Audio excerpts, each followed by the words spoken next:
Is 7:05, the second meeting of the 2023 to 2024 USC year is called to order. We'll now proceed with the land acknowledgement. Western University is situated on the traditional territories of the Anishinaabe, Haudenosaunee, Lenape, and Attawandaron peoples, who have long-standing relationships to the land and region of southwestern Ontario and the City of London. The local First Nation communities of this area include Chippewa of the Thames First Nation, Oneida Nation of the Thames, and Munsee Delaware Nation. In the region, there are 11 First Nation communities and a growing Indigenous urban population. Western values the significant historical and contemporary contributions of local and regional First Nations and all of the original peoples of Turtle Island, North America. Okay, let's see if this works.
Okay, we'll now proceed with roll call, so please head over to Turning Point and vote A. That's the only option. Peter, we're gonna have you do the Western fight song when we're back in person for sure. Oh, hell yeah. We need okay. Well, we need some spirit.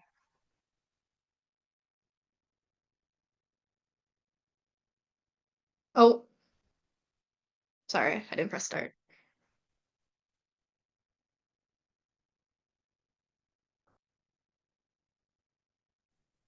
I need to get Ethan Bistrom to show me how to do the dance style again.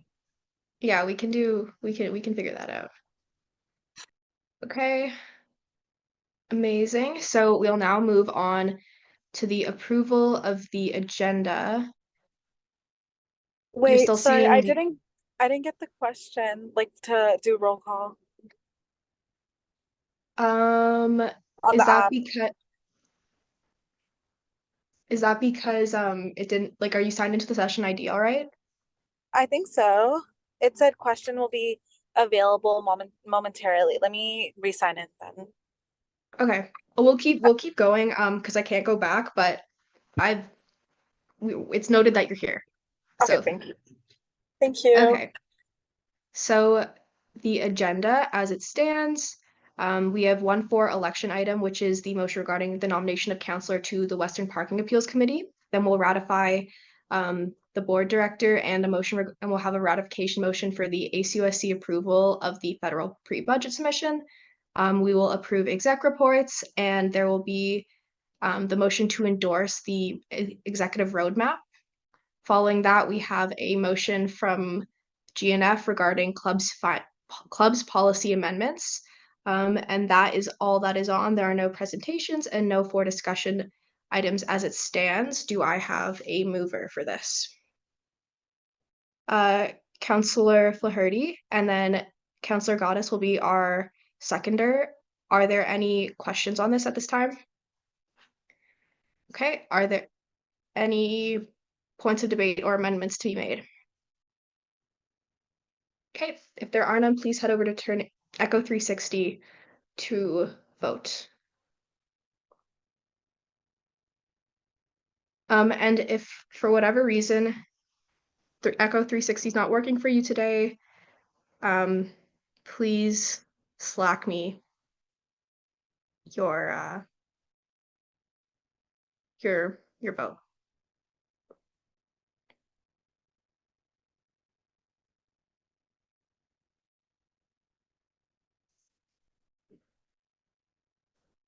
Okay, perfect. The agenda passes. We'll now move on to approving the minutes of the first council meeting that was held in June. Is there a mover? Councillor McDonald, and is there a seconder? Councillor Jones. Are there any questions or amendments to be made? Okay, if there are none, please head over to Echo 360 to vote.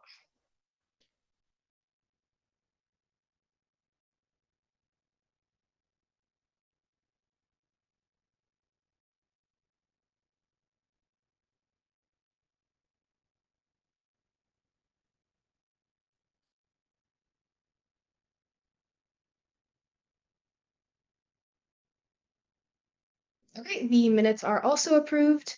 So we'll now move on to our first for action item, which is the motion regarding nomination of councillor to Western's Parking Appeals Committee. So be it resolved that the council left one councillor to represent undergraduate students on Western Parking Appeals Committee. Councillor Liakakos is our mover. Is there a seconder? Councillor Kermack? Okay. Councillor Liakakos, you have the floor if you would like to speak on this motion. I'd like to waive my speaking rights to Maria Farouk, the Vice President of University Affairs.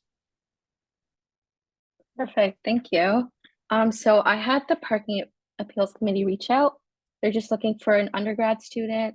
All the details are in there, but it's meeting every 4 to 6 weeks. One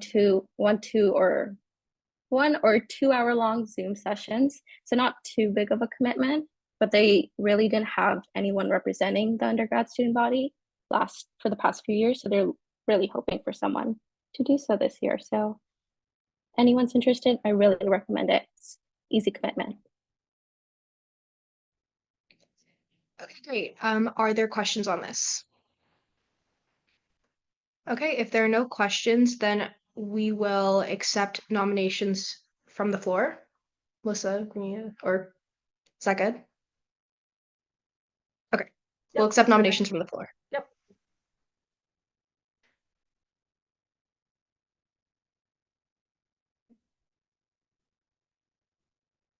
Councilor Liakakos. Yep, Stavros, go ahead. I would like to nominate myself for Okay. Western Parking Appeals Committee. Okay, perfect. Are there any further nominations? Okay, if there are none, Councilor Liakakos, do you want to stake your claim, make your case? I'm all right, thank you. Okay, cool. So the motion that on Echo 360, that's going to count as a vote of non-confidence. So and also to ratify that. So please head over to Echo 360 to vote on this motion.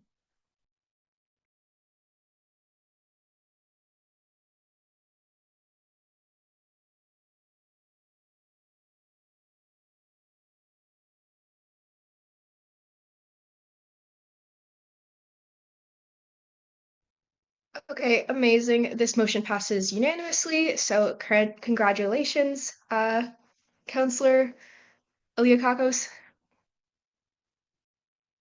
You can give me, if we can get Zoom claps, that would make me feel good about the motions passing. Thank you.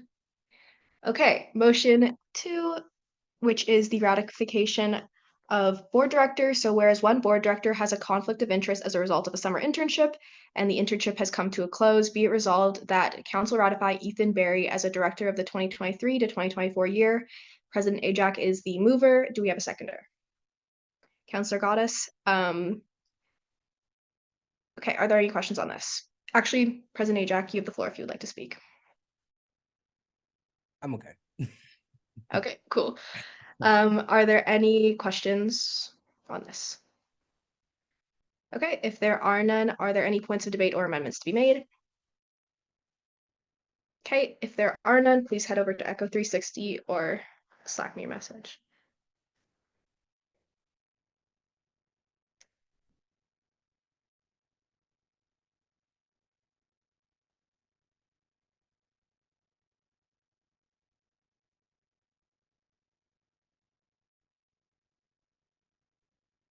Okay, This motion passes unanimously as well. Congratulations, Ethan Berry. Moving on to motion number 3, which is the motion regarding the ratification of ACOC approval of 2024 federal pre-budget submission, which whereas the USC should pursue opportunities wherever possible to engage with and push forward student issues to all levels of government, and whereas the ACOC unanimously approves the submitted pre-budget submission, be it resolved that Council ratify the decision of the ACOC approving of the 2024 federal pre-budget submission. President Ajak is the mover. Is there a seconder? Councillor Hogue, President Ajak, you have the floor if you would like to speak. I'd like to throw this to Em if she wants to speak to this. Emily, sorry. I don't think we heard you. Oh, sorry. I'd like to throw this to Emily if she'd like to speak to this. One more time. Sorry, can you hear me now? Yeah. Okay, my bad. I have a soft voice. I'll throw this to Emily if she wants to speak to that. I don't see her here Oh, she's not in the meeting. in the Just Zoom. that.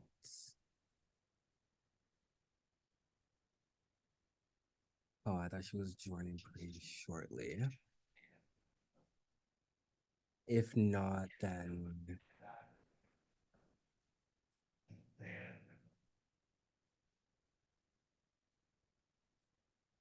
then no need to speak to her on my regard.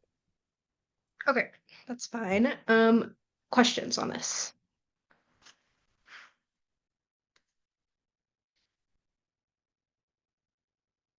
Okay, if there are no questions, are there any points of debate or amendments to be made?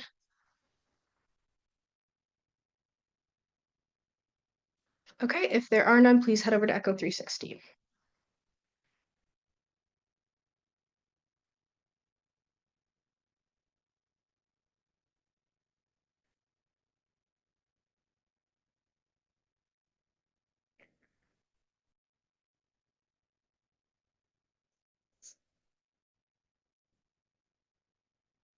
Okay, this motion also passes unanimously.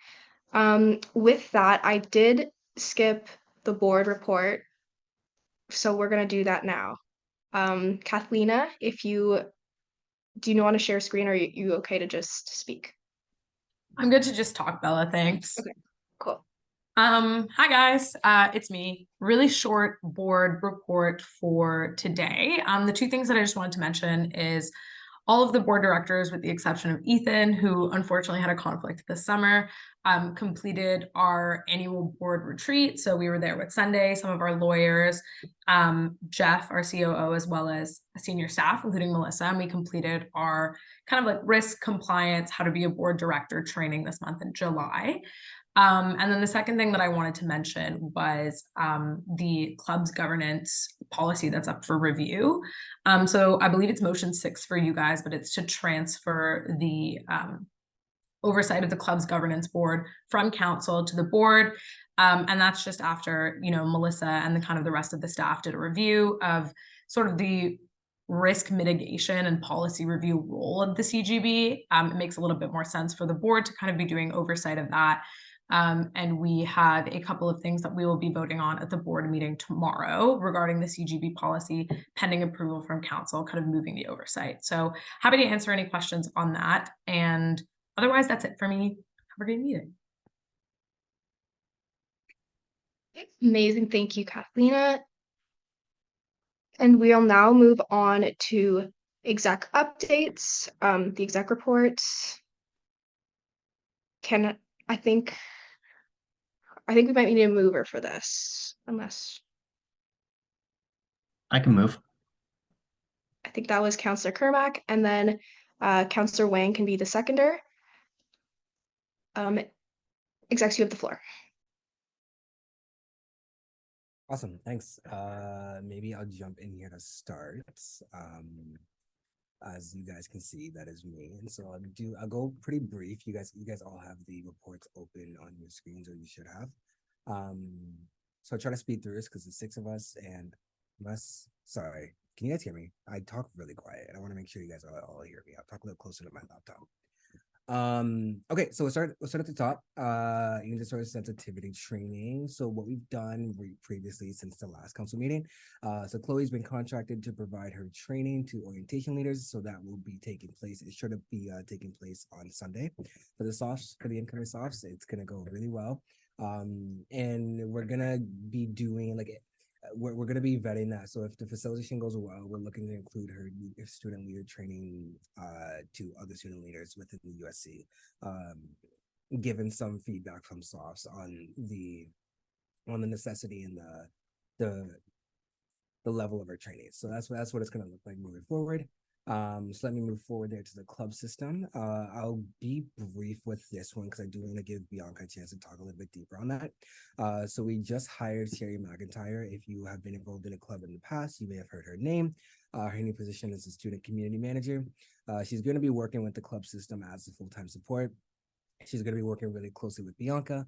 And those two, along with guidance from myself, we've put a motion, which you'll see later in this council meeting, for the club's policy review that actually passed within the governance and finance subcommittee. So you'll hear a little bit more about that in this council meeting, but Bianca will go a little bit deeper into that. So moving forward, if you want, I don't know who's controlling it. Is that you, Bella? Awesome.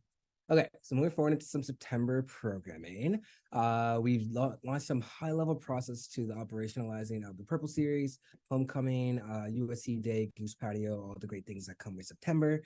It's been a bulk of our time here in the summer, and a week has been a really big part of that as well. And then moving on to Dance Space. So what we've done with this, we did a complete review of the EMS booking system. So that's how we book the spaces within the USC, within the UCC. And so we're looking to designate that as creative spaces for dance clubs and making the process a lot more streamlined. So we presented a functional system for clubs to present, book rehearsal space in the UCC. So it's going to be a lot streamlined. We're working with the full-time staff on that regard, looking to have that passed for the club's training. That will be the second week of September. So all great regards. So in terms of some advocacy things as well, I'll be really high level because I do want to give Maria and Emily a chance to talk to this as well. So we went to the AMO conference that actually happened the last couple of days, but I'll leave that as well. We had some great meetings with the Minister of Education, past USC President Stephen Lecce actually came to visit as well. Had some great points as well, great discussions. Moving forward, we went to the SUDS conference, so that happened in Vancouver, also the same last weekend. We actually all just returned into our offices today. Great discussions, but again, I'll let Em and Maria go a little deeper onto that. We also attended CASA. Me and Emily went to that in Fredericton. I believe that was about 3 weeks ago. Great discussions with student leaders across the board. And then I have, if you guys haven't already, if you want to move forward into the next slide, Isabel. Yeah, so I've been doing some counselor summer consultations. So you may have received an email from me about a month ago, just talking about some high-level discussions with some of you guys. I met with a few of you guys, and you guys have had awesome discussions. So if you're looking to have that sometime before the summer ends, please reach out. It's going to be ongoing. I'm looking to do another round as soon, like I'm thinking mid-November we'll do another round of that, but again, up to discussion. But please, if you want to have a conversation, definitely reach out. So we're moving to ongoing. So executive roadmap, we finalized that, which we will present to you guys here today. Some corporation things. So all of our USC coordinators have been hired, and they've begun their initial stages of training. And again, also Sherry has now stepped into a deeper role within the club's portfolio. Moving on. So orientation, the big week that's coming up. I think we're however many days away. I'm not too sure. I don't want to know, honestly. So we completed the orientation week budget. We reallocated funds for some of the changes in cost of service. So we completed the block schedule for orientation week as well. We've had communications with Student Experience, Western Housing on the overall programming of the week. We finalized talent procurement, but again, we'll let Tamsin, because Meredith couldn't join the meeting here today, so Tamsin will talk a little bit deeper on that as well. Soft uniforms. We had some high level discussions on allocating the funds that were designated from previous VP Cameron Constant. So we're looking to support SOFs within that regard, just some financial burden allocation. And we've had some emergency management subcommittees. So all around orientation has been coming very swimmingly. So the resurgence of the USC. So if you guys weren't in the last council meeting, what this is a 5-year strategic plan that details some of the operational goals within the USC, specifically towards some of the spaces that we have within the UCC. We're looking to revitalize some of those spaces. We've been having some discussions with Western administration as to what can we potentially renovate, what can we do with the spaces, just trying to make the UCC a better place to support students. So yeah, really high level, really long-term plan. One thing that's been really, really well, I don't know if you guys know the banana room, which is what we call it. In other words, UCC 315 has been remodeled to now be a new coordinator office space. So that's just one of the examples of how we're looking to revitalize some of those spaces within the UCC. Moving forward, also I went over the next point, but free the dot. So we've been working with Bianca and Maria as well. It's been going really well. So this is a twofold aspect. So the UA and me, Maria, have been involved in the advocacy portion of this and looking to continue the advancement of funding for this service. And then with me and Bianca, we've been doing some rollout in the operational side of the initiative. So, and again, Bianca and Maria will talk a little bit deeper into that, but that's just how things have been going high level within the USC and within my portfolio so far. So yeah, that's where I've been. I'll open up the floor to any questions on any of the points. But if not, we can keep going. Awesome. Hello. So for the past few months, from my completed, I've hired all my coordinators. So I have 4 coordinators: wellness, equity, academics, student experience, and student appeals. With my AVP, I completed a guide for multi-faith prayer rooms, just so it's a consistent guide that anyone can use across campus if they're looking to open up a multi-faith room in their building. I worked on the report to receive the second half of the funding for Free the Dot, so the $400K. We got the women's safety grant that I talked about last time approved. So we got both of the proposals approved. They were both $12K. One of the proposals was based on One Love rebranding, and then the other one was to fund Voyager service during OE, just to make sure that off-campus students are getting the same opportunity that on-resident students have to get to these events. And the last thing I completed was having a meeting with the Ombuds Advisory Committee meeting. So they're looking to hire a whole office. Right now, it's just one person. So my role will be helping hire, but also working with them closely because I also do have a student appeals coordinator. For ongoing, so currently I've figured out my policy paper timeline. So right now, mental health policy paper is what I'm working on the first semester. We're currently in the research phase. I have 3 themes for my UA budget submission, which I brought to the subcommittee. So 2 topics that we are looking to keep: gender equity and mental health and well-being. And the 2 options I brought to the table included academic supports and programs, and racial and religious equity. The group was leaning towards racial and religious equity, but these are just themes. The actual budget report will have more detail what that would actually look like. I'm currently in discussion with the university registrar on increasing the add and drop deadline. That was a platform point I had. So I'm currently starting those conversations because it is something that would have to go through Senate. And I want to make sure I can at least put the foundations in for this year. I'm also working on a quiz for students to input. This was an idea that it came up in the UA subcommittee, a quiz where students can put in a mental health or figure out what resource is needed at that moment in time. Is it the peer support center or is it the crisis lines? So just working on making sure there's one place for all these resources to be available. And maybe that's a quiz or maybe that's a table. That's just what I'm figuring out. But I will, as soon as I have something, I will be bringing that for feedback. And then my kosher and halal food options update. So this was a motion that was brought in February before I was elected. So I just want to do an overview of what I was able to do and the plan moving forward.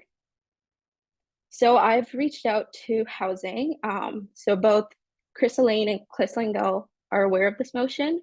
I've been talking about how I understand if the current residence buildings can accommodate kosher kitchens, what about the new residence buildings that are being built? So that was an idea I threw out, but then I also had a discussion with Western Halal and what they're actually looking for. And I was talking with Kate, who's the coordinator, and she gave me 3 options to kind of work with. I still have to set up a meeting with Colin, who's the hospitality director, but I wanted to make sure I was going in with all the information.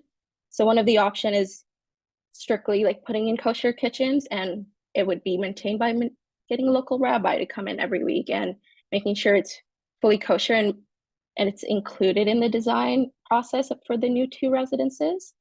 The second option is having a vegan restaurant. So vegan restaurant would fulfill all the requirements of both halal and kosher, and is something that Kate sees more students. The Jewish population students that are coming to Western aren't strictly kosher, so she sees this as like an option that can help everyone fulfill all their requirements. And the last option is to purchase or bulk purchase pre-made kosher meals and have dedicated microwaves available on campus. So only those microwaves will be available for the pre-made kosher meals. But from what I understood from Western Halal, they're looking for more of option B, vegan ideas and the microwaves. Ideally, option A, putting a kosher kitchen, is the best thing that we can do and maybe attract Jewish students who are strictly keeping kosher. But these are the options I'm taking to Colin. I will be setting up a meeting with him soon. But yeah, so that is the plan moving forward and what I was able to come up with so far, because this motion was placed in February before I was elected and my job started in June. So I just wanted to put that out there because the motion did mention having this in residences by September, but I think as long as we're putting steps or actually starting these conversations, I think we can definitely start putting microwaves. I think that's such an easy fix, and getting those pre-built, pre-made kosher meals. So that's my kosher and halal update. Upcoming, I have a meeting with the international office, so we're going to be talking about O Week, and also having a connection with Western International was a big part of my platform. So I want to make sure we're supporting them, whether that be including them through feedback or whatever resources they need. And then just an update on campus safety. So I do sit on the Women's Safety Grant, and they did share a few systems they've been working on and what they've learned from the attack at Waterloo. So they will be launching like an email address sign up system where you input your number or like download an app, which may give a quicker alert, because what happened at Waterloo is it took almost 40 minutes or longer for the message to go out. So they're looking into an app or a phone number. A phone number would be ideal just because it can reach out to so many people at once versus just an email address. They're looking into card swipes and building access, so maybe restricting that as well. Contest security guards for classes, especially classes that are around gender, just because that's where they've seen most of,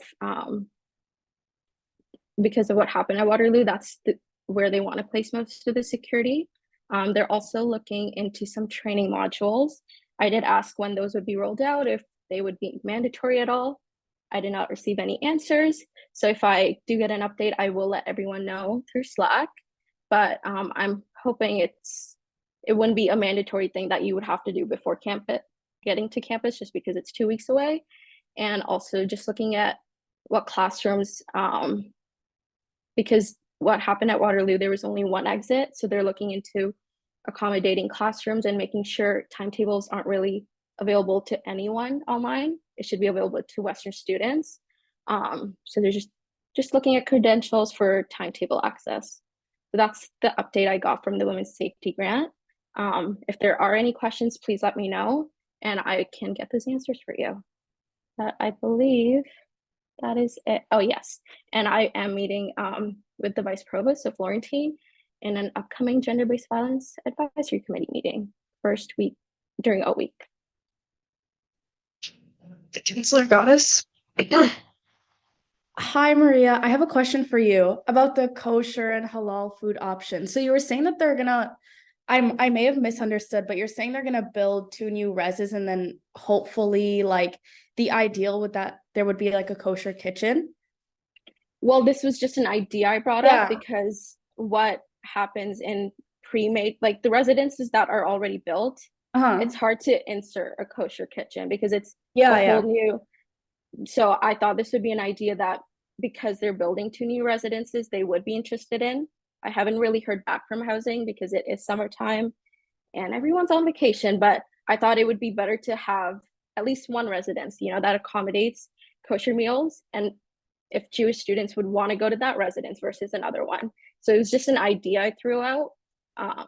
But just because they're working on 2 residences, so there should be something, in my opinion.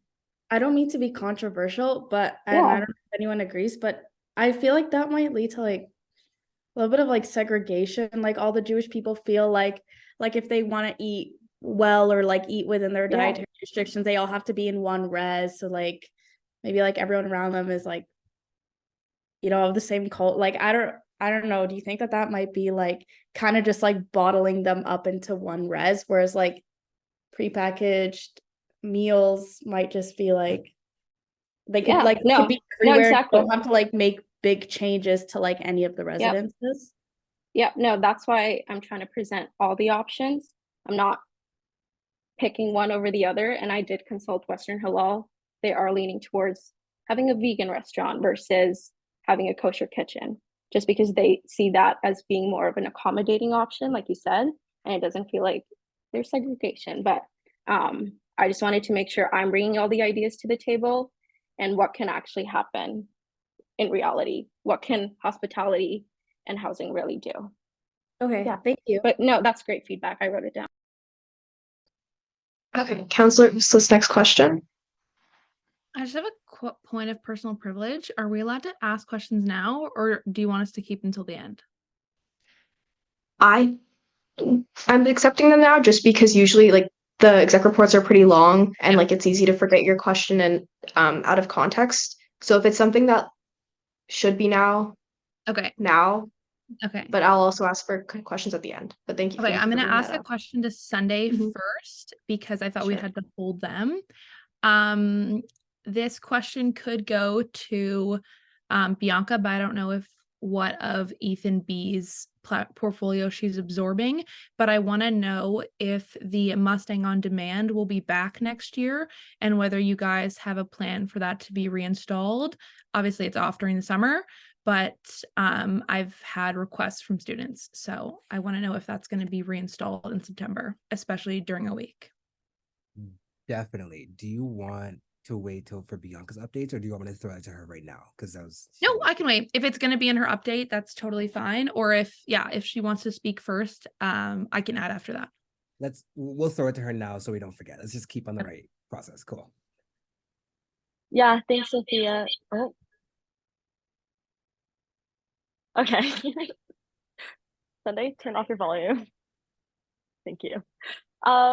Yeah, so Mod is coming back and it's going to be back for a week. I actually noticed that there are some Brave cards that are going into the O kits as well for Mod to advertise the service and how you use them. So yeah, it's definitely going to be coming back.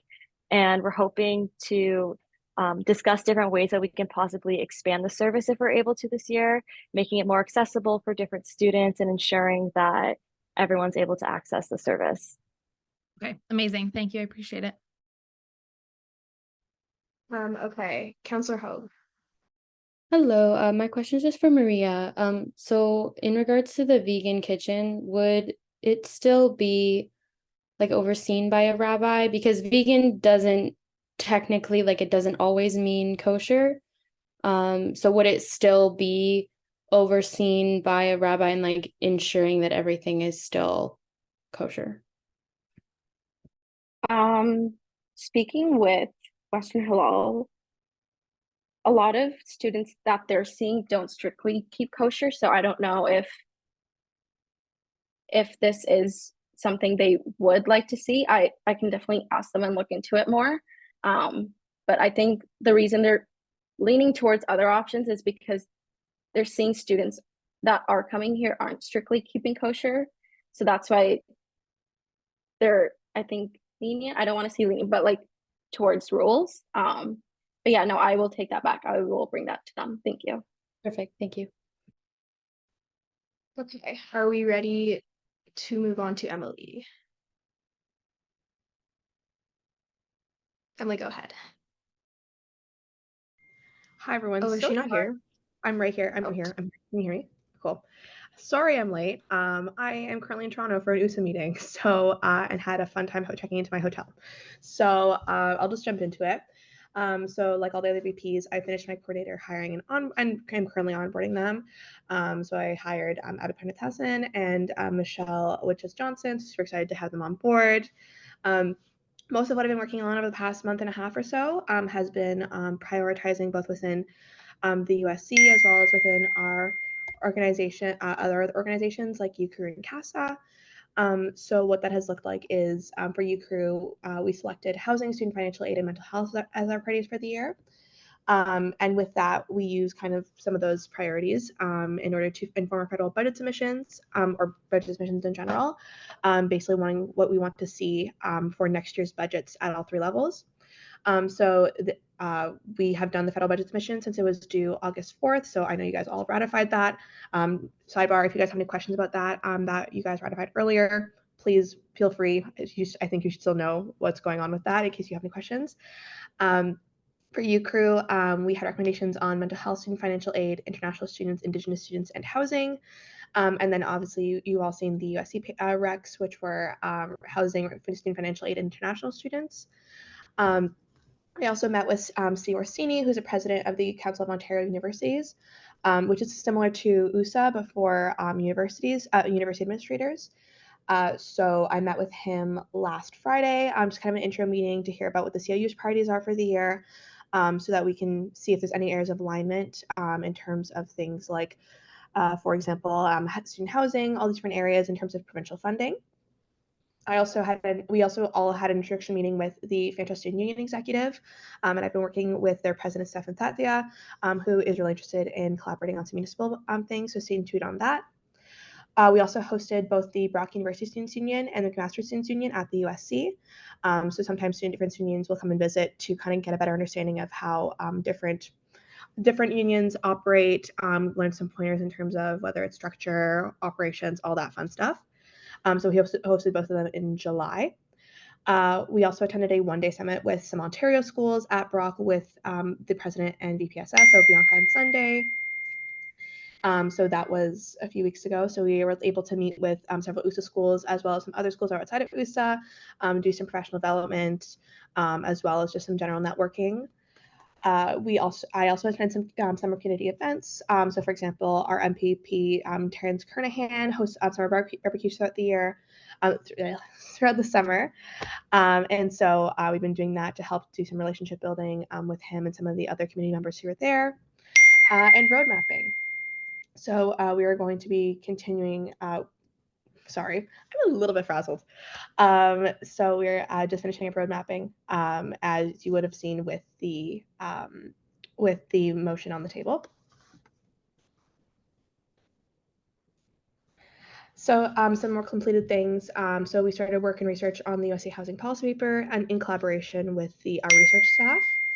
So that has been working on seeing what some feasibility for recs at all levels of government. I'm seeing what that looks like in terms of what we've actually seen from research, so we can start figuring out what would work in a Western context. Sunday touched on this briefly, but we also attended the CASA Policy and Strategy Conference in Fredericton in July. So that was an opportunity for us to help inform some board priorities. So they have 10 board members who all focus on different areas of the organization. So we were able to help bring some priorities for how we want to CASA operate this year. Additionally, we provided some federal government feedback on the Canada Student Financial Aid Act, Canada Student Financial Aid Program. So that because financial aid is a jointly provincial and federal responsibility, so 60% of funding ideally comes from federal government. So we talked about what that looks like in terms of disbursement in different areas of the country, how we can improve that. We also participated in an observer roundtable with other observers, so we could kind of get a sense of, so we could provide feedback of where we feel that we fit in within CASA right now, or if we feel we fit within CASA right now, along with some other observer schools. We also set our CASA priorities for the year. So similar to UCREW, our priorities are student financial aid, mental health, and housing. You might see a theme. That to me is always a good indication that we're on the right track, is when most schools are seeing the same thing across campuses. And so we also participate in some sessions on the current political climate, some Copyright Act updates that could affect students in terms of fair use agreements, and as well as some other sessions like media training, all those other things. Sorry, I don't have the slide in front of me. I think Bella got kicked out. Oop. There she is. There you go. Awesome. Okay. So I was also continuing to work on my USA papers. USA has kind of two functions for steering committee over the summer with papers. So we have focus groups, which is where all of steering committee takes a look at all the papers that we're doing for the year, provide some general areas of feedback of like things we might think might be missing, things we would want to focus on, all those types of things. And then think tanks, which are with the authorship teams. So where we kind of go PCR set by PCR set and really look at whether this is meeting the needs that we're currently seeing on our campuses, to kind of outline where we want to see the papers going. So we did both that for rural our Northern Students paper and our Gender-Based and Sexual Violence paper. Forgot to put it in there, but we're just finishing up our first draft of the rural and Northern Students paper. I also joined the Integrated Transit Community Advisory Committee. So this is a community advisory committee that reports to the Civic Works Committee in London, and basically provides feedback on all types of mobility within London. Another thing that they're working on is the London Mobility Master Plan. So we provide feedback on that, as well as some things like Vision Zero, which is on pedestrian safety, and as well as environmentalism within transit. So those are all areas that I will be able to get an even better look at on this committee, which is very exciting. And as both Maria and Sunday touched on, we just got back from the Student Union Development Summit in BC. So there were student unions from across the country who were all there to do sessions on professional development sessions on advocacy, student union management, EDI, lots of things, basically just to make us all more effective student leaders. And Sunday also touched on this as well. So we went to the AMO conference, which is hosted in London this year. So AMO is an organization that represents municipalities across Ontario. And so there was most of provincial caucus was there. All four provincial party leaders were there. So we attended since it was so close. We got to meet with some local government officials. So like Sam Trossa, who is our city councillor, Hadley McAllister, who's another city councillor, as well as Anna Hopkins. I'm sure I'm missing some as well, but we were able to kind of meet and as well as attend some sessions, including on student housing, which was very interesting. Sunday night also attended a keynote from Minister Peter Bethlenfalvy, who is the Minister of Finance, at the London Chamber of Commerce yesterday. So we attended alongside Western's Government Relations team and Western administration, basically just touching on what the provincial government's views are on the current financial status and on the current growth within the province. So we were able to be there and to also build some more connections within Western's Government Relations team. I also met with Peter White, who's Executive Director of Government Relations and Stakeholder Strategic Partnerships, to discuss mobility in London and the region. So there are some things coming down the pipe that will be hopefully improve student mobility within the region. So we're talking about that and also setting up some feedback sessions with the city. Ongoing, working on the provincial and municipal budget submissions now that the federal's out of the way. My AVP Anne is currently just finishing up the first draft of the provincial budget submission, which is very exciting. Touched on we're continuing to finish the first draft of the Eastern Rural and Northern Students paper, as well as drafting our feedback collection strategies for policy papers for both USA as well as our USC papers. O-Week. So O-Week is not something that falls generally super heavy under my portfolio, but we do have some politicians who do come to O-Week, so I've been coordinating with them about getting them to come to some events, as well as coming on the O-Week opening ceremony stage, continued finishing up the housing policy paper, and I will also be lobbying the federal budget submission with our local MPs, just to really make sure that we are putting those priorities on the forefront of the government's mind as they're drafting the budget.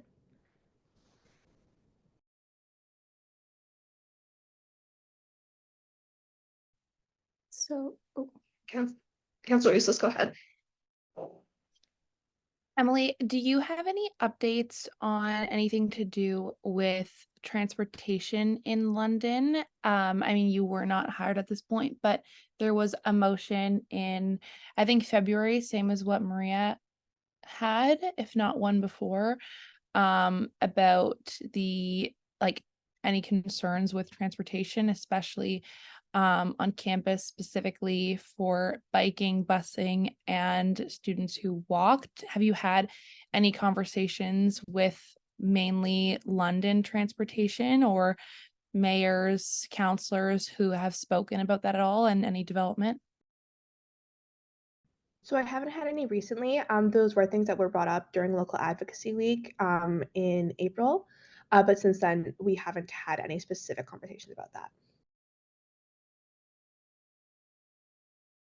Thanks. Councilor Wang. Oh, hello. This is a question for Emily. Do you mind actually quickly repeating what you said about the drafting housing policy paper? Yeah, so in terms of what we're working on right now is with the help of our internal research team, they're doing making research packs right now, and helping us right now. We're just kind of figuring out what the research is in order to figure out what recommendations make sense within the Western context. Okay, perfect. Thanks a ton.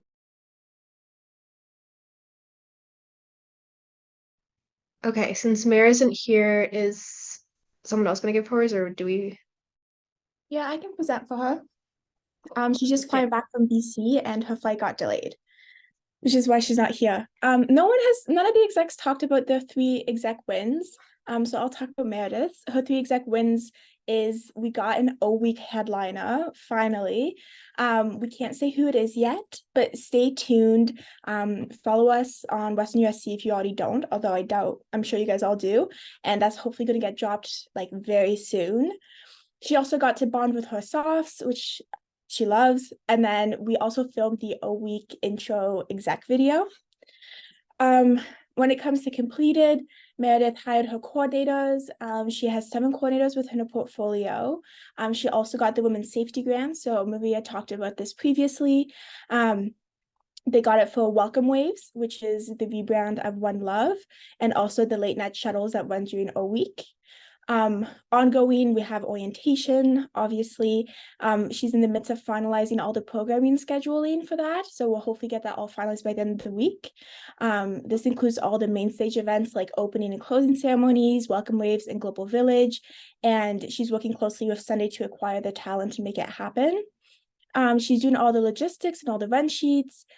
She's planning concurrent programming for each night, like magic shows, laser tag, carnival activities, and she's ideating, acquiring vendors, and organizing logistics for all of those to make sure they have the right place within the program.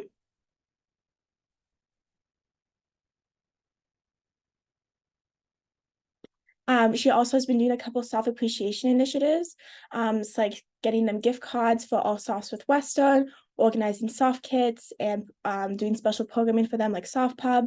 She's also doing a bunch of soft support, like supporting lead soft teams with their programming planning, helping with team logistics, and helping them prepare for orientation week by answering questions and relaying information between the USC and Western and soft teams. Plan orientation week logistically, goes all the way down to like organizing the fencing, the staging, the softs, planning the venue spaces, ordering wristbands, communicating information, stuff like that. She works very closely with all of us at the USC, Western University, and Student Experience, which falls under Western. She's also planned out pretty much all of first semester programming. So we'll have a bunch of different programs in the fall, from high intensity programming to low intensity, which is really exciting. We'll have wave dance parties, trivia at the spoke, puppy yoga, and arts and crafts evenings, just to kind of get you excited for what's to come. And upcoming orientation week is coming up less than 2 weeks from now, and semester 1 programming. If there are questions, I can try to answer, but I don't know if probably not the best. Excellent.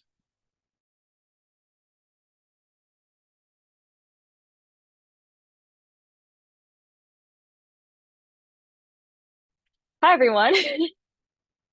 There we go. So let's begin with the completed. So I've hired all of my coordinators, which is very exciting. I've hired 7 coordinators. So I've just been having some consultations with them and getting them ready for the school year and kind of just deciding how we're going to have communications throughout the year to make sure that they always feel really supported. I am also beginning a reusable cup program at the Spoke. So we just finished approving all of the posters and kind of comms aspects of it. And when you bring in a reusable mug or tumbler cup, you're going to get 25 cents off a coffee, cold brew, or tea, which is very, very exciting. So make sure you always bring in a reusable cup now when you go to the Spoke. I've also completed training for peer support volunteers, and that was with immense help from my AVP, Natalie. So that's been completely fleshed out, and I'm really excited for that to start next week for all the volunteers. And this also includes the ED training that Sunday has been implementing, so it's very exciting. I've also purchased new furniture, both for the brand new outdoor wellness space at Peer Support and also some furniture and storage things for the indoor peer support space, which is very exciting. We're just waiting on some umbrellas to come in, but otherwise everything is starting to look really beautiful and amazing. So please come check it out when you get a chance when the school year starts, because it is very, very exciting. We've also finished hiring all of our peer support volunteers, which is great. We finished writing up all the new clubs policy. I know we're going to discuss the club's governance board terms of reference today later on, so I won't say too much on that. You've also gotten some really great context from Kathlena, which is awesome. We've also ordered and installed, like I've mentioned, some new storage, which will be living in the indoor peer support center space, and that's to support the Free the Dot initiative. So that's also really awesome. Logistics are moving really great for that. So that is still moving, but all of the new storage to support the initiative is in place. I've also completed a new USC resource page. This is going to be a living resource page that will constantly be updated to include all USC, Western, as well as national resources that are available to students. It covers all realms of wellness. So anything that you need will be in there. And this is just to make it really, really easy for students to be able to find resources on campus, because we're a really big school and we have a lot of amazing resources across the USC and Western, but sometimes they can be really, really hard to find. So we've just compiled everything together and included a lot of other resources available across Canada, like Good to Talk, for example. So I'm extremely excited about that. Please feel free to check that out as well. And we've also stocked our food bank for the beginning of classes, which is huge and amazing. So also really happy that that is ready to go and ready to support any students who may need it. So moving on to our ongoing, I'm currently sourcing period products for Free the Dot, talking to a couple different possible sponsors and just finding the best way to source the best products for students. I'm also in the process of hiring food support volunteers, as well as hiring our club's governance board members. And we're also in the process of installing a live chat feature within the USC website, living kind of on the peer support webpage. And this is going to be set up in peer support, where you're able to chat with peer support volunteers over this chat line. If you're unable to come in person, or if you just prefer the safety of being behind your phone, which is an amazing initiative that I'm really happy to start. So we're going to test that out and see how this goes. But I think it's going to be really great when maybe you don't have time to go into the center, or you just have a quick question and you'd like to ask a peer support volunteer about it. You're able to hop on this chat and ask them. And I'm also waiting to hear back from a grant application for food support to help support the on-campus food bank and also some initiatives. And then, like I mentioned, just doing those final touches on the peer support center, both inside and outside. And upcoming, we have clubs training that will be happening mid-September, which is happening in person, which is very, very exciting. It's the first time that it's happening in person since I think before COVID, which is super great to bring back. And that was actually Sunday's idea. So little claps for Sunday for thinking of that, because that's awesome. We're also going to have clubs governance board training happening in September, as well as Clubs Week, which is very exciting. Please come out to Clubs Week as well and walk around and look at all the amazing clubs. We have USC Day, as well as advertising peer support and food support at the care hubs, which will be great. So we're going to be bringing some Brave cards over to student experience so they can promote both peer support and food support at care hubs and really just get some outreach going so that students are aware of these amazing services. And lastly, supporting Mira at O Week, because she's worked so hard, and O Week is a group effort during the week. So I'm just really excited to help her in any way that she needs and just make sure that we have the best O Week possible. And yeah, and oh, sorry. I'm just gonna say my wins really quick. Ordering the peer support furniture was definitely a really big win, as well as stocking food support and getting to film our O Week video. It was so much fun. So thank you, Tamsin, for planning that and making it so awesome, because it was the best time. Councillor Kermack. I just had a quick question about the club's governance board hiring. Do you have a set deadline on when they will be hired? Yeah, so right now the applications are open and they're going to close, I believe, in about 2.5 weeks. So they're going to stay open for 3 weeks, and then they're going to be hired within about a week after that. So we're going to board tomorrow, where we're able to elect the last member of our hiring board. So once we do that, then we'll be able to set a more succinct timeline. But since there's only 2 of us on the 3-person hiring board, we're going to wait for that. But I don't see it taking much longer than a week to go through the applications and then send out offers. So around mid-September, give or take? Sorry, able to say that again? I just didn't hear you. So around they should be hired around like mid-September, maybe late September. Yeah, so our club's governance board members are going to come to clubs training. So they'll be hired before then. And our clubs training is going to be happening the 2nd week of September. Got it. Thank you. Councillor Issis. Hi, thank you. Since it's a joint effort, I don't know if this would be for you or Maria or even Sunday, but can I get an update on whether there have been Free the Dot machines added in the social science building? Because as of May, there are some in other buildings, but there's none in social sci. Yeah, so there aren't any machines that are added into the social science building. So what the Free the Dot initiative is where we're missing those machines in different buildings, we're going to implement our period product bins. So because we aren't able to get the machines in for this September, our solution was finding a way to work with the different faculty councils so that way we can provide hampers full of period products. So that's what I'm operationalizing right now, is ensuring that every month each faculty is going to pick up a hamper. They were able to submit the number of bathrooms that they wanted period products in. So they were able to choose how many bathrooms they wanted to have stocked, how little. And once we got that number, I'm now taking that, ensuring that they have enough period products to last the month. They're receiving all the tools that they need. So they're receiving all the bins that they need.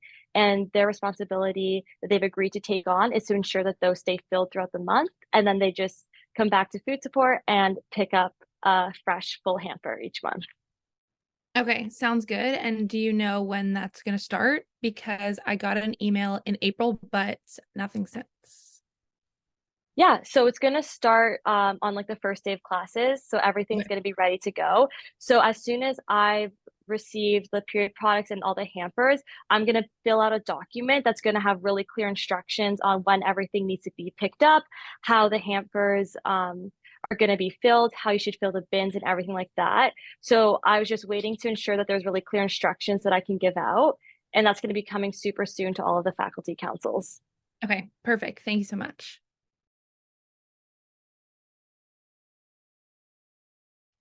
Counselor Sani? Hi.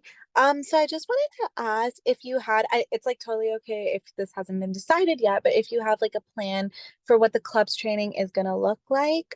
Because I know last year there were some concerns about it and what, there was a lot of things that a lot of people thought weren't clear or they didn't know of and stuff, and it caused a little bit of problems later.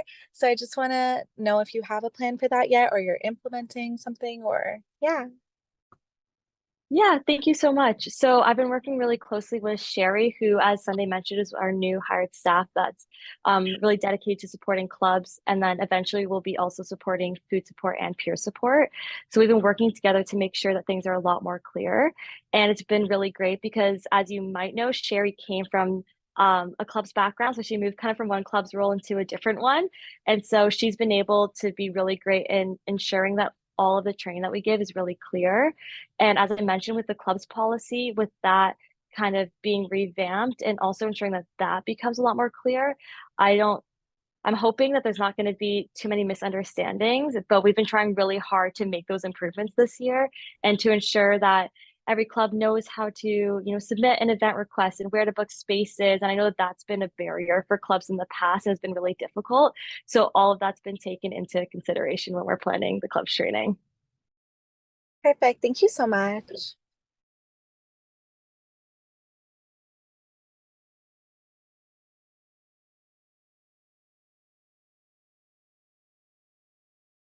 Okay, so I'll also say my wins, my 3 exec wins. It was from the exec O-week intro video.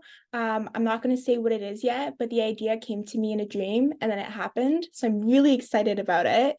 I also got fake interviewed and that was really fun. We do it with like all the execs over the summer. And it was really cool, especially because I will never be interviewed. So fun exercise. I also finished a pottery class. So keep an eye out for any kind of majestic pottery that you might see in the USC offices. I haven't picked it up yet, but I expect they're going to be gorgeous. So completed for me, I finished hiring my coordinators. So I have my campaigns coordinator, 2 brand journalist coordinators, and my community engagement coordinator. And I also did comms coordinator training. So all the coordinators during the first HR training, I kind of popped in and did a little kind of comms 101. We also published 2 USC voice stories, one about Pride and one about O-Week. We also attended the Pride Parade. We saw a couple counselors out there, which was really fun, and it was really well attended. And then I also was invited to go to the Community Connections booth. So we've been doing booths, which is kind of part of the SAO program. So incoming first years, they come to campus, they can kind of talk to their faculty, talk to like Western admin to kind of get prepared for coming back to campus. We've had a booth there. I was also part of the Smart Student Panel, which is a panel that this Community Connections organizes talking about students in leadership. Ongoing, I'm looking to get Radio Western at the Spoke, which I think would be so cool. We don't really know what that's going to look like yet, but we're hoping to launch it like probably mid to end September. I've also been on a couple unsanctioned street party task forces. As a part of that, I've collaborated with Western to support the September communications plan. So making sure that all the communications plan that Western's going to be putting out into September is really like kind of has a student perspective in mind. As part of that, I've also been a part of the Fan Festival Planning Committee. So the Fan Festival is a festival that happens during homecoming weekend at the game. And we're going to be there. And we're also going to be at the pancake breakfast, which also happens the day of the homecoming game on Concrete Beach. All the execs are going to be serving pancakes. So stop by and we might give you an extra pancake. We're also working on the Sunday series. So some of you might remember this when Sunday was first elected all the way back in like March it is now. Well, it's coming back. but it's going to look a little bit differently. So stay tuned for what it's to look like. Hopefully we'll have the first edition out in September.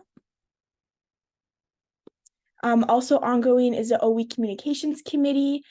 So this is a committee that has pretty much all of the orientation stakeholders, all of the comms people, and we talk about how we kind of communicate a week to all different kinds of stakeholders, whether it's incoming first years or parents or admin or even amongst ourselves. So we've worked really hard on the oweek.ca website to keep it up to date and have all the accurate information. We've created a group social media calendar, so we all kind of are in the loop on when things are going to be going out. And we also created an internal key messages document that kind of goes over the O-Week logistics. So we can make sure that when a student reaches out to any kind of Western branded department or organization, they'll get the same answers when it comes to O-Week, and hopefully that makes things really easier for them. And then O-Week itself, the USC Now app, we've been putting a lot of work into it to get in tip-top shape for O-Week, because this is the main way that we're able to communicate with students about what's going on at all times on campus and all the different O-Week events. We also had the Goose Countdown. You might have seen it on Instagram. This is a countdown that our mascot, the Goose, is doing until students come back. We're almost to the end of it, but he's already been a couple places. Most recently, he's been in OHAL, making sure the beds are made for students to come back. I also did leadership soft team media training. So I presented to the group, talking them a little bit about kind of what media looks like during O-Week, what to expect, and kind of what supports they have there when dealing with the media. And then I'm also working on a soft 411 kit. So this is just kind of like a mass document detailing kind of like how to be a soft, and has a couple of resources there and important contact information. Upcoming, I've been working with the Tourism London to do a social media collaboration, showcasing some places across London that students can kind of go to kind of have fun and do different things. This is probably not going to launch until like well into the fall, but we thought might as well get started on it now. At the time I was writing this, SEDS hadn't happened yet, but now it's completed. It was really exciting for me because no other student union has a VP comms at all. So I'm truly one in a million, guys. And I got to learn a lot more about how other different student unions kind of do their communications and what that looks like. So that was really exciting for me personally. And then O-Week, all of our O-Week content is coming out really soon. The talent drop's going to be coming out. The schedule drop is going to be coming out. And we're also going to be doing daily coverage of all the different events going on campus.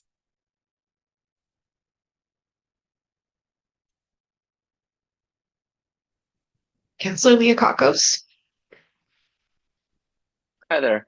I just had a quick question. I was kind of wondering, I know last year on the USC website, the counselors that were last year's counselors were used to be like posted on the website and their emails underneath it, but now that they kind of took it down for other reasons.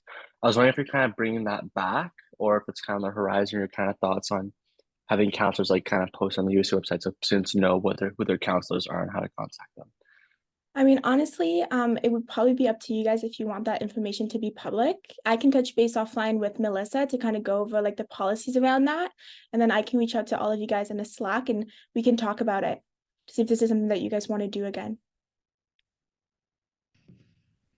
And Councillor Uslas. Yeah, I had the exact same question. I felt that it was helpful last year. So if so, I think it'd be, at least for social science, I think we would be in support of that. But thanks, Davros, for bringing that up. Great question.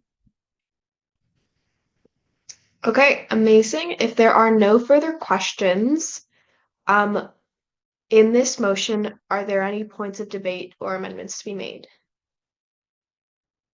Okay, if there are none, please head over to Echo 360 to vote.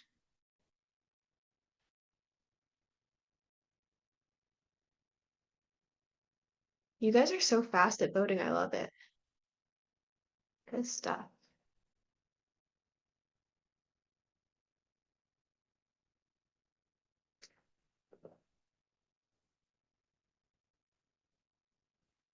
Okay, this motion passes unanimously. Moving on to motion number 5, which is the motion to endorse the USC exec roadmap. So do we want me to? Okay, I'll read it. Whereas the USC executive has presented an exec roadmap that defines their high-level priorities for the 2023 to 2024 academic year, and whereas council's role in part is to hold the USC executive accountable to achieve their mandate and represent the interests of undergraduate students in their work, as well as whereas the executive roadmap as presented aligns with the USC's charter and addresses important issues to undergraduate students on campus, whereas the executive roadmap will support the USC executive in execution and advocacy of their stated priorities, whereas endorsement from council legitimizes and strengthens the ability of the USC executive to achieve their goals in the executive roadmap. Be it resolved that council approve the executive roadmap as presented, and be it further resolved that the USC executive provides updates on the progress of the executive roadmap at each regular meeting of council throughout their executive reports.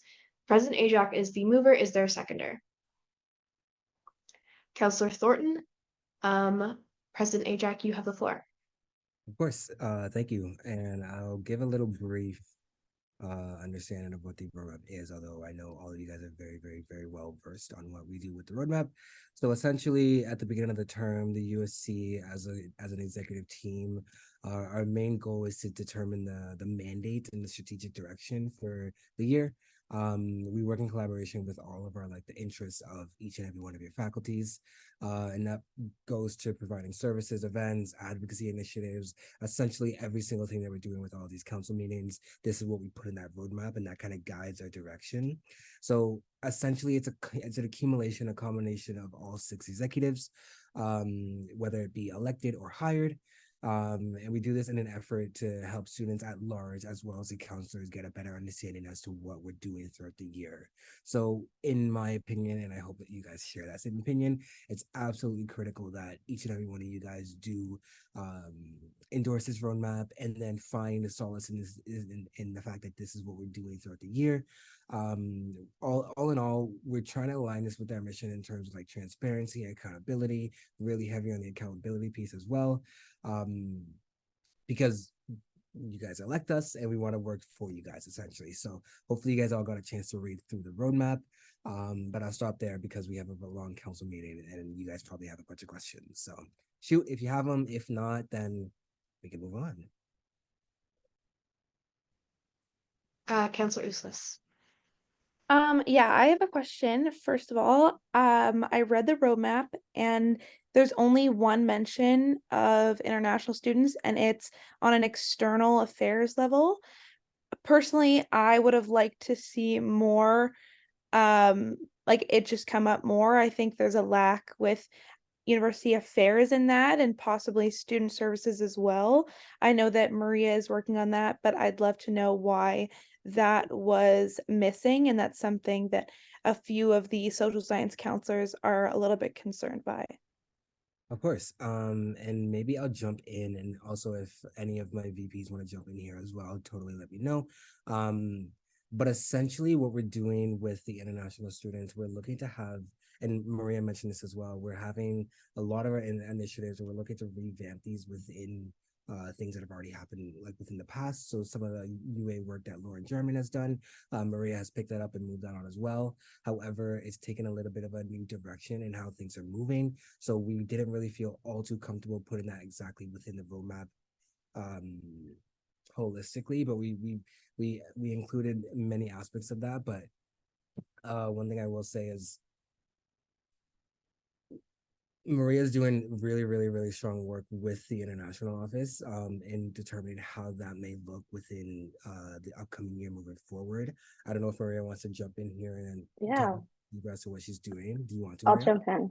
Cool. I'll also add, just because it's not on the roadmap doesn't mean it's not going to happen.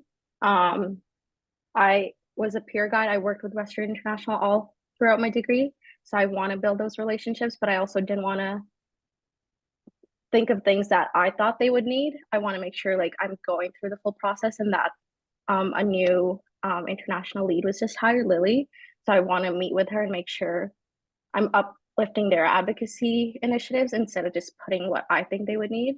But again, just because it's not on the roadmap doesn't mean I'm not building those relationships. And it's it's very close to my heart. So I will be providing updates if there are any. And if you guys have any suggestions, I'm happy to take them forward as well. Okay, Counselor Wang.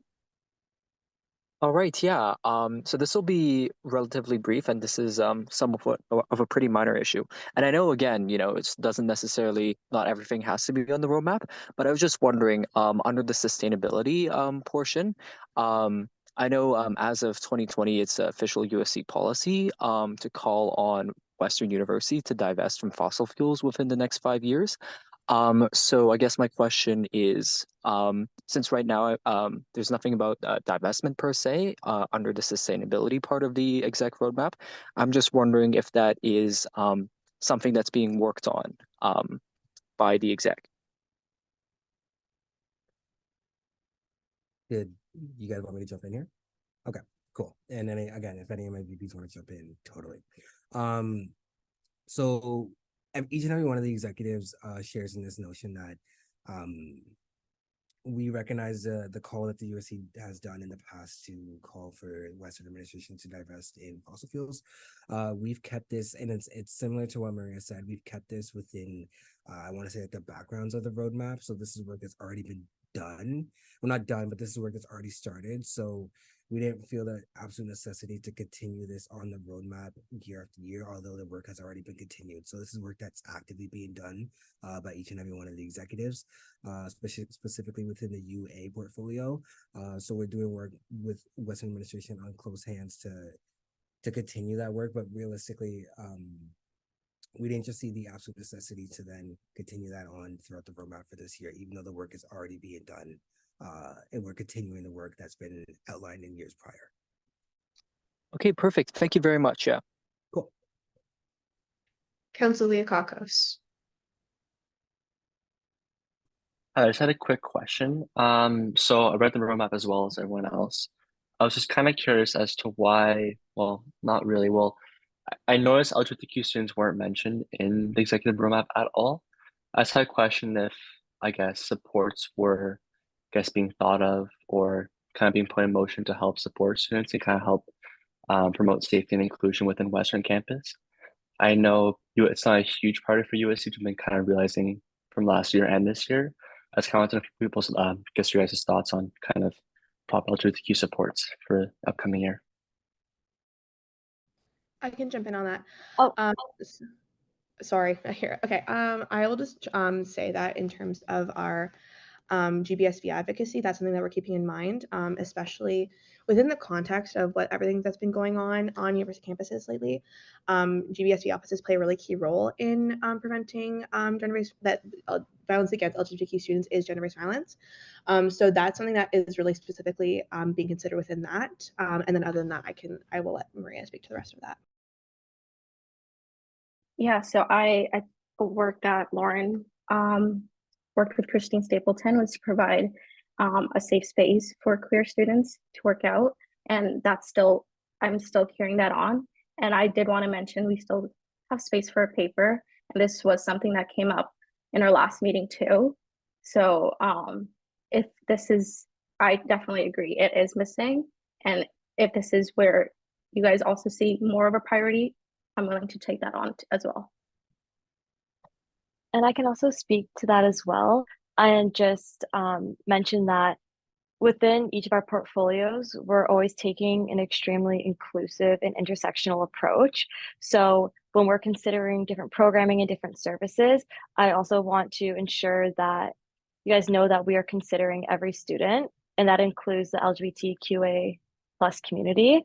And with Pride under my portfolio, I also want to ensure that I've been working with my coordinator to make sure that they're able to get a lot of outreach so that students know that they exist through the USC as a resource, and also making suggestions as to how we can improve supports through Pride USC as well as through peer support. So it's definitely been a consideration and remains a consideration in each of our different initiatives and projects to make sure that every student feels really included and safe in the spaces that we're creating and also holding different events and programming in. Okay, Councillor Kermack. Yes, hopefully someone will be able to speak to to this. Just looking through the roadmap and looking at how often some VPs are mentioned. There's a couple of VPs that only have 3 items on the roadmap, and there's one that only has 2 items. So I'm just wondering about long-term accountability in terms of what these VPs, these specific VPs might be doing throughout the year that they can focus on, that we'll have a clear vision of right now. I know things can change, but I mean, 2 or 3 things is a little. I feel like that's a little low for a roadmap for a whole year. Can I speak to I'll speak to this because I'm one of the people who doesn't have a lot of roadmap items. I think some of our portfolios, especially like the ones that are hired, like me and Meredith's, a lot of what we do is just kind of like making things happen. So for example, like all the communications that get put out by the USC, like I've had a hand in them. And so it's one of those things where it's hard to just put like routine communications on the roadmap. And for example, like if we have some events on the roadmap, like those events require comm support. Like I come in with that, even with Bianca when she talks about her reusable cup program at the Spoke, like I've come in to support with that as well. So I think some of the positions are just kind of have less space for their own VP's initiative and is more focused on supporting the president's portfolio and other VP's portfolio as well. I hope that answered your question. Yep, thank you. Okay, given that we're at the 10-minute mark, this is the last question that we're going to take without extension. If you want more questions, you can make a motion for extension, but Counselor Hogue.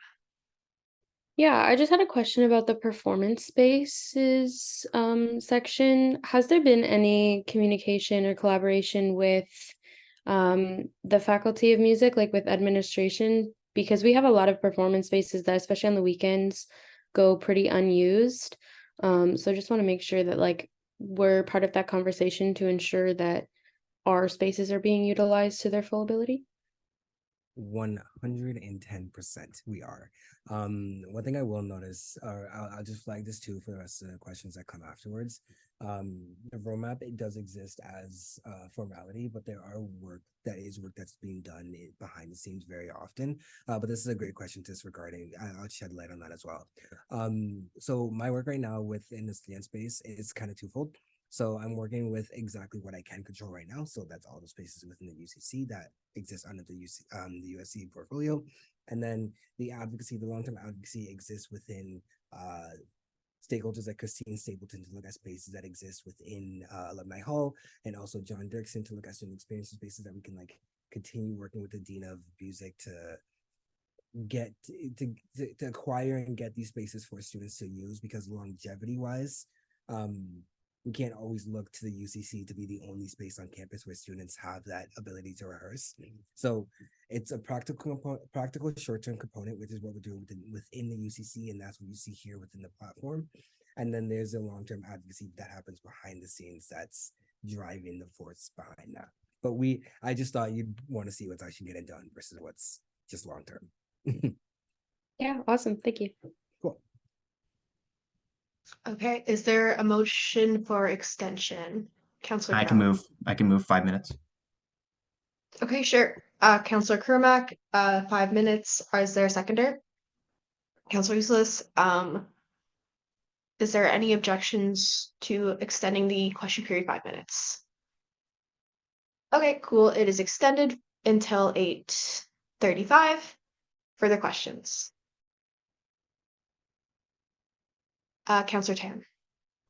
Thank you. I just wanted to make sure that I understand a distinction. The roadmap is more a laying out new steps that you want to take rather than the absence of things in the roadmap that maybe have previously been like done by the USC. That it doesn't indicate that those aren't important. It just those aren't new steps, and the roadmap includes new steps that the USC wants to take. Is that correct? Yeah, fairly certain. And I'll also just throw in an example here as well. You're entirely right. Like we're looking every single year with the new executive team that comes out, the council is more or less inclined to see what is actually new that's happening, given you guys did elect new leaders. But that does not mean whatsoever that the work that's been done by previous executives is being dropped. So let me just make that very certain right now. But yeah, so you're entirely right, Alex. Can I add to this, Sunday? Of course, yeah. So also the platforms that Emily and I were elected on, just because not all the things are showing up on the roadmap doesn't mean we aren't still accountable. We'll still be providing those answers if that is something you guys are also looking into. Counselor Crow. Yeah, thank you. Something that I find really alarming in this document is HBK is mentioned once. Given that historically HBK is not consulted with big table to small table items, I find this really concerning. It would have been nice to have seen a line or two about increasing HBK consultations, as many things get decided under USC without that consultation. As USC does also represent the affiliate constituencies, despite that getting lost year to year, I have to say I'm a little bit disappointed. I also think it's a missed opportunity as well under supporting SOFs, given the volatile relationship that seems to happen year to year between head SOFs and leaders at USC. Many SOFs in my program don't feel supported, don't feel there's good communication, and are not at the table when decisions are made. And that is not something that is new this year. It's something that has historically persisted. And if I could speak for all HBK councils, we want three things: adequate representation, clear and open communication, and being a part of consultations. And I don't feel that's reflected in this document, and that really concerns me. While I understand you can put everything in this document, the points in this document are going to be held directly accountable to you all. So with little accountability for HBK in this roadmap, I find that a bit problematic. I'll just jump in here if you would like. So I do respect it. Am I on laptop there? Sorry, my entire screen just went black there for a sec. But I do respect the notion that you put forward, Councilor Crow. One thing I will make note, and I'll just add a little bit of a broader context to this regard.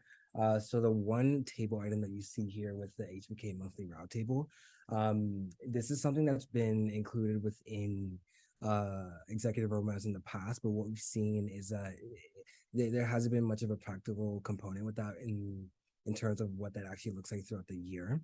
So one thing I do want to extend to you is that each and every one of my executive, whether it be Tamsin with the communications or whether it be Bianca with all the student services, or essentially as well with Maria and all the university affairs, all of that does include extensive consultation with each and every one of the affiliates. I myself have worked really, really closely with Councilor Khan from here on. I've also worked with Matangi, and then I have worked with you as well, Councilor Crow, in terms of active consultations. We've had meetings, we've had daily conversations. I'm definitely open to feedback as to if you would like to see that like look a little different on the roadmap. But essentially what I can give you as an overarching I want to say overarching confirmation is that each and every one of these things that you see on the executive roadmap, whether it be GVSB prevention, addiction awareness on the campaign, or Free the Dot as well, or even eating disorder training, all of that does include the affiliates when it comes to consultation, implementation, and also practicality. So I do want to give you that assurance that I will say this myself. I do come from an affiliate, so I understand exactly where you're coming from, which is why I try my best on my own personal regard to communicate as much with you guys. But if you would like to see that change in the future, take a different aspect, definitely open to feedback with that as well. But we do keep this in the background. Open communication will happen, but it's kind of hard to give it an objective reality within the executive roadmap, other than saying that we'll have active consultations throughout the year. I'll just add on to that as well. I, like Sunday, I'm also from an affiliate, and I'm also a former affiliate council executive. And so I just do want to also highlight that both Sunday and I had quite substantial portions on HBK within our platforms, which, as Maria touched on earlier, we are still accountable to as well. And that we are also very much, I know that when I am looking at decision making, and I know that especially as a VP that doesn't have a counterpart on affiliate colleges, and that is often operating in spaces where affiliates aren't, I'm very, very aware of the fact that affiliates have not always been consulted. And I know that both Sun and I have had multiple conversations about making sure that that continues. But in terms of, and I also want to add to that in terms of having it on the roadmap, I also think that it's important that it's a priority every single year, not just this year. And so I don't want affiliates to feel that just because it's not on the roadmap doesn't mean it's not a priority and that we're not considering that in every decision we're making. Okay, if there are no further questions, are there any points of debate or amendments to be made? Okay, oh, Councilor Useless.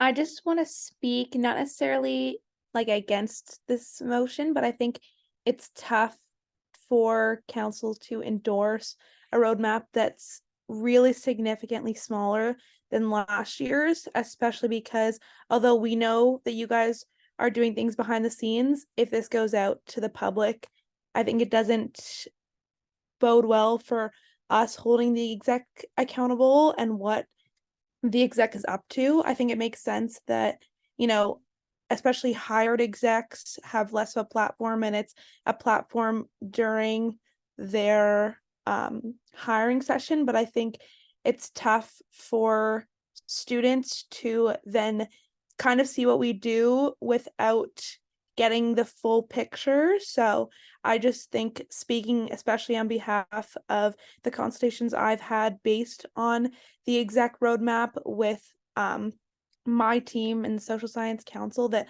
I think it's just a bit difficult for us to endorse the exec roadmap if we find that if this is something we want students to be seeing and paying attention to, that personally, I believe there should be a little bit more background information. If this is then to be turned into, communications to students, I think it's going to be difficult for them to get the full gist of everything we do, while I do respect the questions and the points being made. So I wanted to make that comment. Councilor Kermack. I just want to back what my colleague, Councillor Oslis, just said, and I wanted to speak against the motion quickly. I do agree that a lot of the points within the roadmap are very good, but I feel like it's not covering enough. I feel like there could be more done throughout the year, and I know that because I know that not everything that the exec is going to do is listed on the roadmap for the year. I'm just concerned with not being clear right now, and I think we could maybe do a little bit better before releasing this to the public. Okay. Remind me if, okay. Yeah, Emily, go ahead. I can't remember if you have speaking rights, but I do. Yeah, I do have speaking rights. So I just want to respond to that a little bit. I understand why this would be something that you would be concerned about. I just want to say two things in response to that, though. Specifically, one, I think I speak for the whole exec team when I say that this roadmap is specifically and intentionally short. And I don't mean that to say that we're trying to do less this year. I don't mean that to say that we're trying to do that we're not trying to do as much as we can for students. I mean this in a way that we're trying to make ourselves a realistic to-do list so that we're not over-promising to students which we can't deliver. Because really, at the end of the day, what this roadmap is saying these are the things that we expect that we can get done during this year. And so I think that all executives, I think we can all agree that if this roadmap finishes up before the end of the year, which would be amazing, and I think would be a first time that has ever happened, that an executive team has finished their roadmap by the end of the year, that we are more than happy to press more priorities. But right now, we are trying to get to as close as we can to making sure that we are focusing on a few things that are really important to students really well, instead of trying to spread ourselves too thin and not actually being effective for what students want. And the other thing I want to add as well is that every team will approach the roadmap a little bit differently. And so this is something that I think that while I understand that last year's team did it differently, I think that we want to make sure that we are being intentional with what we're doing. President Ajak. I will also jump in here and sort of echo exactly what Emily said in a sort of different light here. One thing that we've seen historically through each and every one of the executives is producing a roadmap that is way too long way too detailed and that students can't understand. What we're trying to do here, Emily is entirely right. It's intentional. Not saying we're mitigating any of the work that we're trying to do. It's essentially trying to make this clear to students on what is actually achievable. I think one thing we've seen a lot with the elections in the last last semester was platforms that are achievable, short, and that students can understand. And so we as an executive came to the conclusion that we'd rather have a successful year based on things that we can actually accomplish, whether giving you guys a very long roadmap that is extremely detailed, and in which case it essentially we only have a year, if I'm being entirely honest. So we're looking to keep this as condensed and as clear as possible. But that does not mean whatsoever that we're leaving things out, we're neglecting things. Like, I just want to echo exactly what Emily said. So Maria, I'll let you jump in as well. No, I'm gonna echo what you said too. It was short for intentional reasons. Also because stuff comes out throughout the year. What we thought was right in February may not be what the students are looking for in the upcoming year. So it also gives us space and time to take on things that do become a priority this year that wasn't really last year. And I also believe we're faced with such a new year, we're actually in person, we are not transitioning. So that is going to come with new tasks, new stuff we just haven't thought of before. And we want to make sure we have enough space for that as well. Okay, I'm going to call the question. So please head over to Echo 360.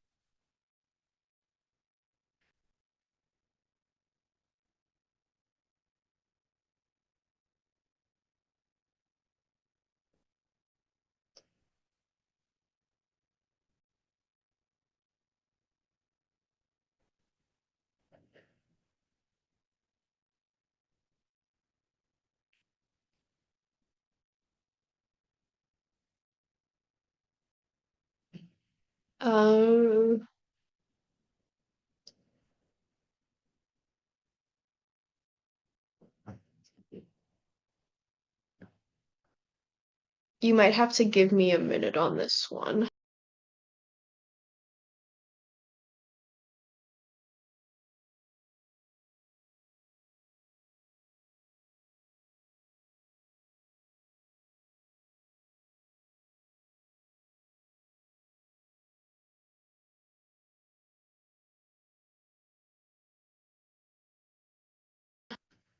Okay, this motion passes, though not unanimously.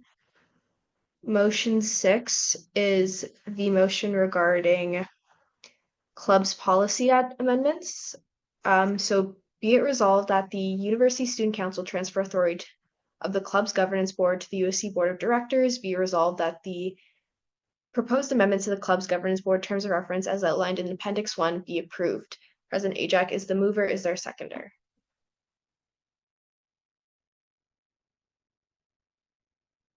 Councillor Sani, President Ajak, you have the floor. I will throw my speaking rights to Bianca.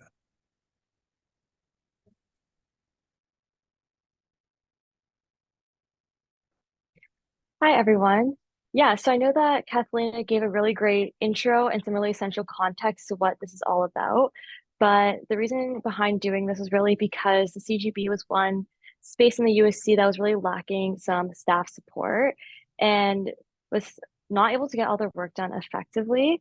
And after looking deeper into what the CGB is really responsible for in the club system, what we were able to notice was that a lot of what the CGB is responsible for aligns with Bylaw 1, and most of the different elements of Bylaw 1 really have to do with the board. It's a lot of liability, and the CGB policy wasn't being looked after with the same care as the council, sorry, not as the council, as the club's policy was. And we really just want to ensure that we're able to take care of it properly and that the board is able to also ensure that everything that falls under Bylaw 1 that also is relevant to the club's governance board is able to be looked after and handled with the board. Okay, are there questions on this? Councillor Kermack. Yes. So I'm just kind of struggling with this one a little bit. because there's a lot that I agree with in this, but there's also a few things that I'm a little unsure about. I agree that the club system being under the board of directors will make it more efficient and things will get done.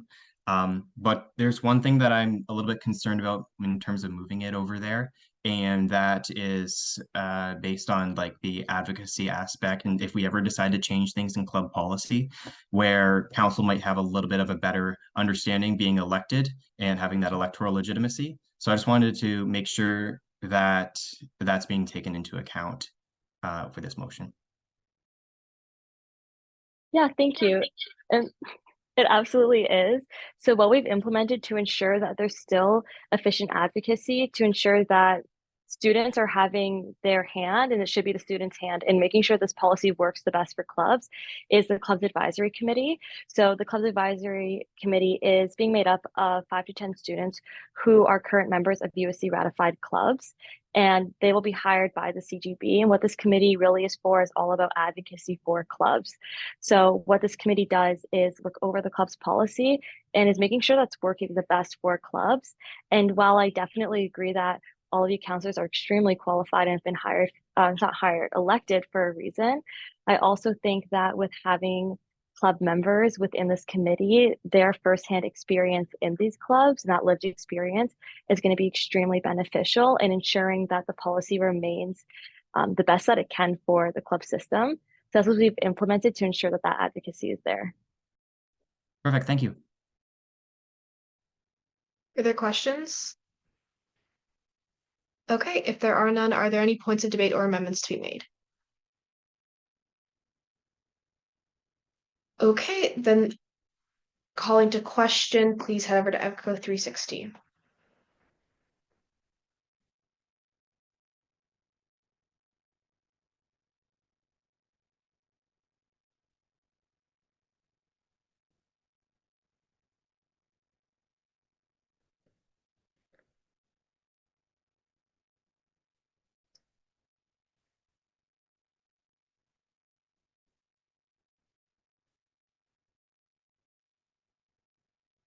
Okay, this motion passes, though not unanimously. There are no 4 information items. There are no 4 discussion items.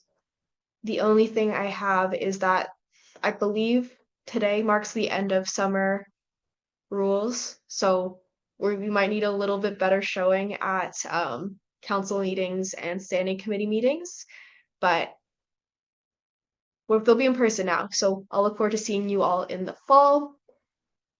Questions and comments from the Western community? We'll get one day, I'm sure of it. Okay, is there any new business? If there is none, I will accept a motion for termination. Councillor Sani, and is there a seconder? President Ajak.